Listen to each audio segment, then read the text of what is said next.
নমস্কার বন্ধুরা, welcome to my channel moods চটজলদি রান্না। কড়াইশুঁটির কচুরি তো আপনারা শীতকালে অবশ্যই বানিয়েছেন, কিন্তু কড়াইশুঁটির পরোটা কি বানিয়েছেন? যদি না বানিয়ে থাকেন তবে এই রকম নরম তুলতুলে কড়াইশুঁটির পরোটা বানানোর জন্য আমি নিয়ে নিয়েছি এখানে কড়াইশুঁটি আর ছাড়িয়ে নিয়েছি কড়াইশুঁটিগুলোকে। নিয়ে এবারে এর মধ্যে দিয়ে দিলাম আদা কুচি আর কাঁচা লঙ্কা আর 1 চামচ জিরে গুঁড়ো আর দিয়ে দিলাম ধনেপাতা, দিয়ে সুন্দর একটা পেস্ট বানিয়ে নিয়েছি যেন ওর মধ্যে কোনো দানা দানা না থাকে, একদম সুন্দর মিহি পেস্ট। তারপরে 1 কাপ এখানে নিয়ে নিয়েছি গমের আটা আর 1 কাপ নিয়ে নিয়েছি ময়দা, নিয়ে তার মধ্যে নুন এবং সানফ্লাওয়ার অয়েল দিয়ে সুন্দরভাবে মাখিয়ে নিয়েছি।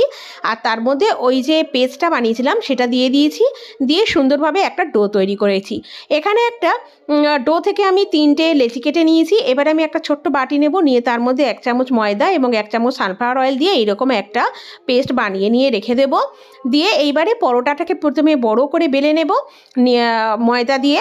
এখানে তেল দেওয়া যাবে না, একটু সামান্য ময়দা ছড়িয়ে দিয়ে সুন্দরভাবে বড় করে বেলে নেব। নিয়ে তারপরে দুপাশে একটু ভাঁজ করে নেব, নিয়ে তার মধ্যে ওই যে আমি সানফ্লাওয়ার অয়েল আর ময়দা দিয়ে যে পেস্টটা বানিয়েছিলাম সেটা এর মধ্যে দিয়ে দেবো একটু করে, আর তার উপরে দিয়ে দেবো ময়দা, দিয়ে ওই রকম শাড়ির ভাঁজের মতো করে তৈরি করে নেব। নিয়ে ঠিক এই রকমভাবে রোল করে নিয়ে রেখে দেবো।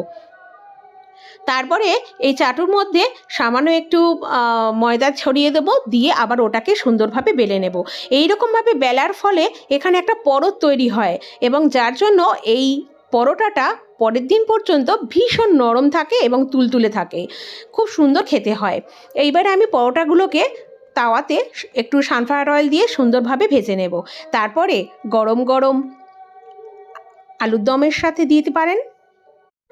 আমি এখানে ছোট আলুর দম করে নিয়েছিলাম। কড়াইশুঁটির পরোটা আর ছোট আলুর দম দুর্দান্ত লাগবে। ব্রেকফাস্টেও খেতে পারেন অথবা ডিনারেও খেতে পারেন। বাচ্চাদেরকে টিফিনে এমনভাবে দিলে তারা মজা করেই খাবে। এরকমভাবে বাড়িতে বানান, কেমন হলো অবশ্যই কিন্তু কমেন্টে জানাবেন। আর যদি ভালো লেগে থাকে তাহলে অবশ্যই একটা ছোট্ট লাইক দিয়ে যাবেন।